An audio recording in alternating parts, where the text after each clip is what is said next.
Hello दोस्तों, मेरा नाम वर्षा और मैं आप सभी का स्वागत करती हूँ ई विद्यार्थी के वेबसाइट पे। तो चलिए शुरू करते हैं हमारा अगला टॉपिक, जिसका नाम है चित्रकला।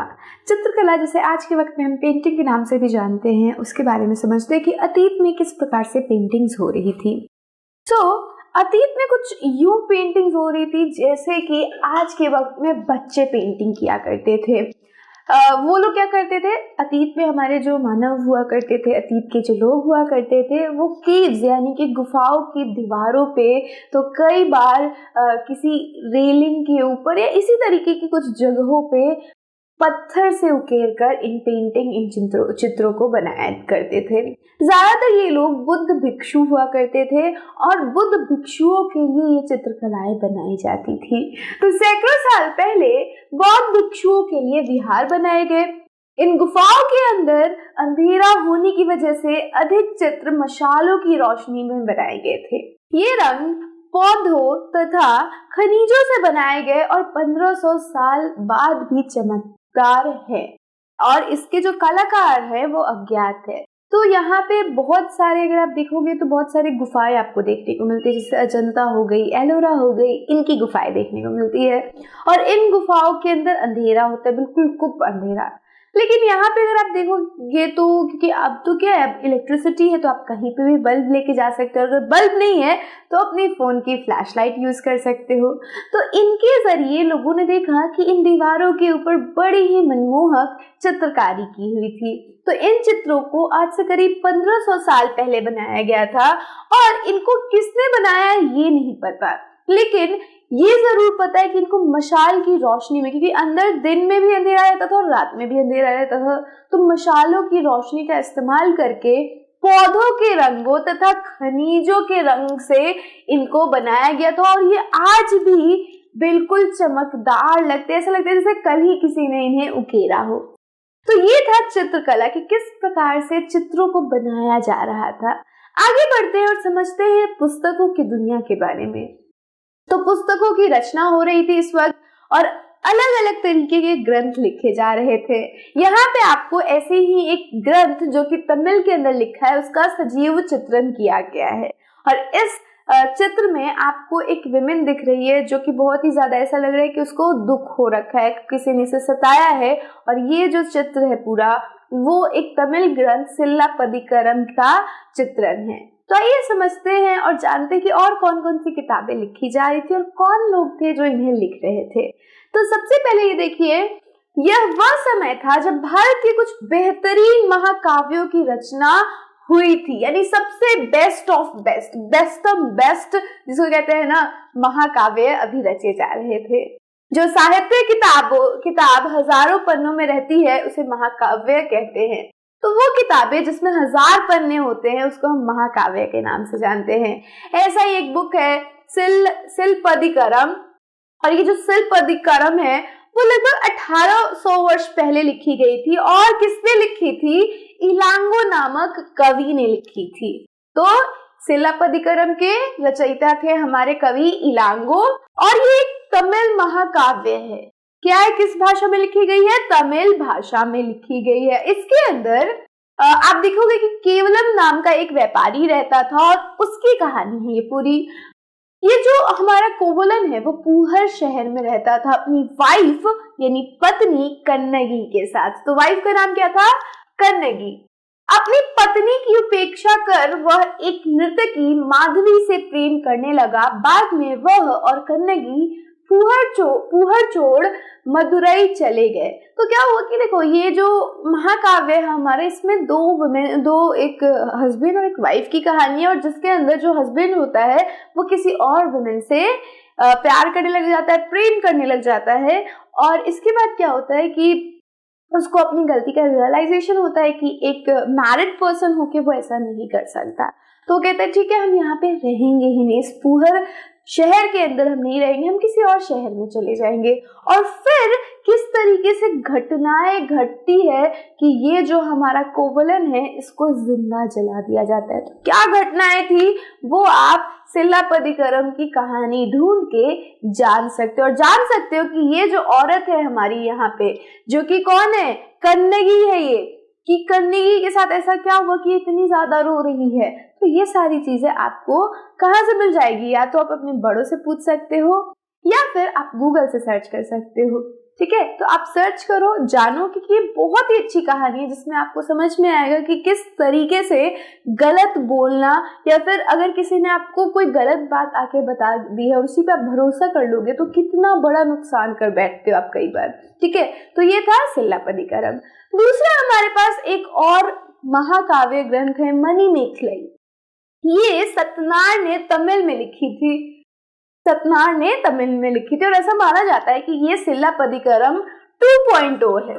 ठीक है, यानी कि सिलप्पदिकारम के बाद जो कहानी घटित हुई है वो इसके अंदर लिखा गया है।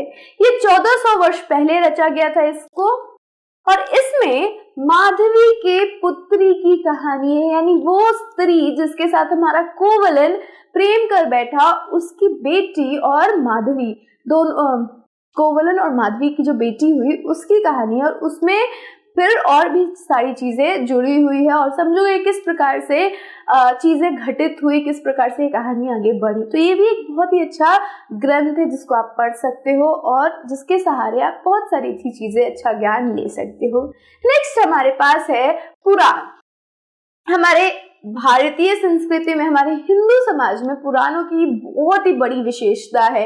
हर घर में पुराण मिलते ही मिलते हैं। ऐसा माना जाता है कि जिस घर में पुराणों का पाठ होता है वो घर के अंदर समृद्धि, सुख और खुशहाली रहती है। तो पुराण क्या थे? पुराण का अस्तित्व, जो पुराण का असली नाम है, अस्तित्व कह रही हूँ, पुराण का असली नाम या फिर यूं कह लीजिए शाब्दिक अर्थ होता है प्राचीन या फिर पुराना। ठीक है, तो इसके अंदर, इस पुराणों के अंदर विष्णु के बारे में, शिव, दुर्गा, पार्वती, जितने भी भगवान है, देवी देवता है, उनसे जुड़ी कहानियां लिखी गई है।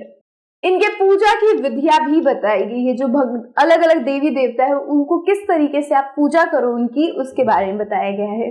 इसके अतिरिक्त इनमें संसार की सृष्टि व राजाओं के बारे में कहानी है। तो संसार की किस तरीके से रचना हुई, संरचना हुई, उसके बारे में बताया गया है।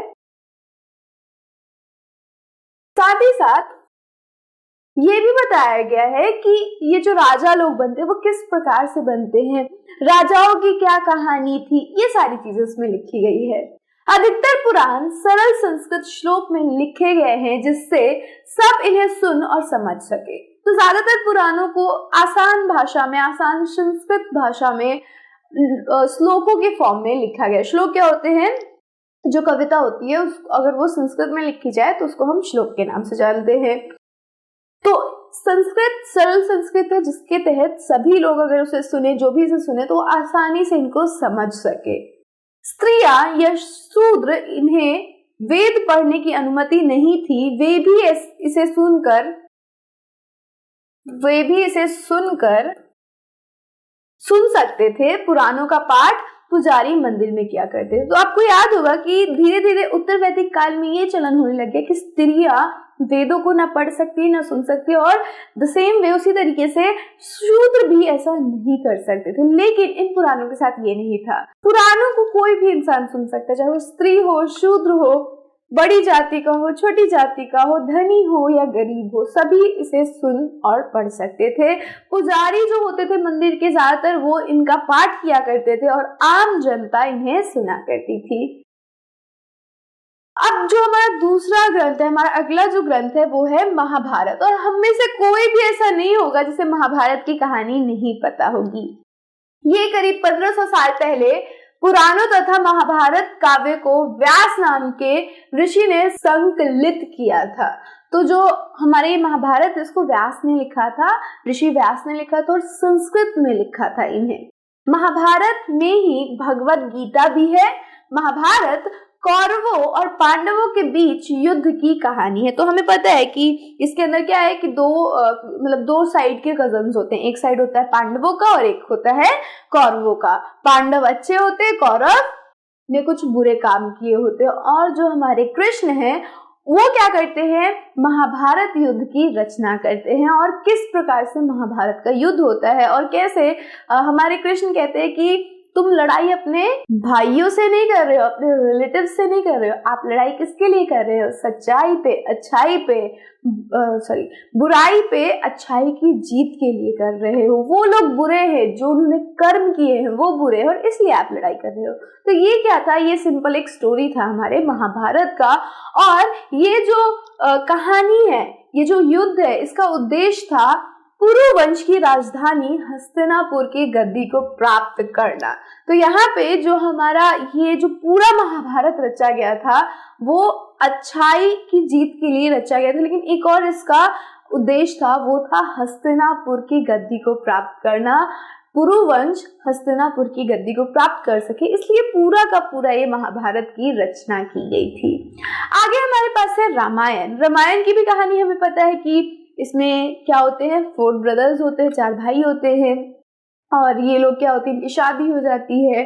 बड़े भाई का नाम राम और छोटे भाई का नाम लक्ष्मण होता है, और राम की शादी सीता से होती है।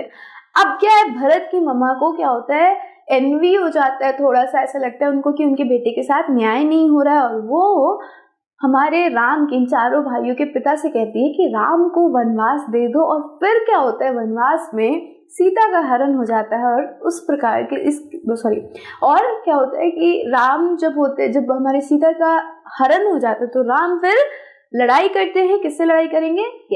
रावण से लड़ाई करेंगे, और फिर लड़ाई करके वो अयोध्या लौटेंगे, और फिर ये हमारा रामायण पूरा खत्म होता है। तो ये सारी घटनाएं हमारे रामायण में लिखी गई है।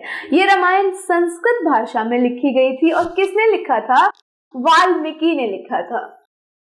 इसमें कौशल के राजकुमार राम पत्नी सीता के अपहरण लंका के राजा द्वारा, जो कि लंका के राजा ने किया था, जिसका नाम रावण था, तो उन्होंने लड़ाई करी और फिर उन्हें अयोध्या लौट के आए। तो ये पूरी कहानी थी रामायण की। अब अगला जो ग्रंथ है वो है मेघदूत। ये महाकाव्य है, मेघदूत एक महाकाव्य है, और ये कालिदास ने रचा था। ये इस तरीके से नहीं, माइथोलॉजिकली नहीं है, यानी कि पुराणों की तरह नहीं है, ये सिंपली स्टोरी के फॉर्म में है। आप इसको पढ़ सकते हो, अपने एक तरीके से कह सकते हैं अपने मनोरंजन के लिए पढ़ सकते हो। तो इस तरीके की कुछ महाकाव्य थे, कुछ महाग्रंथ थे, जिनकी रचना 1500 के करीब रची गई थी। तो ये था कि किस प्रकार से पुस्तकें रची गई, किन किन लोगों ने रची थी, और क्या क्या विषय थे इन पुस्तकों के। अब नेक्स्ट वीडियो पे चलते हैं और एक नए टॉपिक के बारे में बात करते हैं। Till then stay safe and keep learning with us. Bye.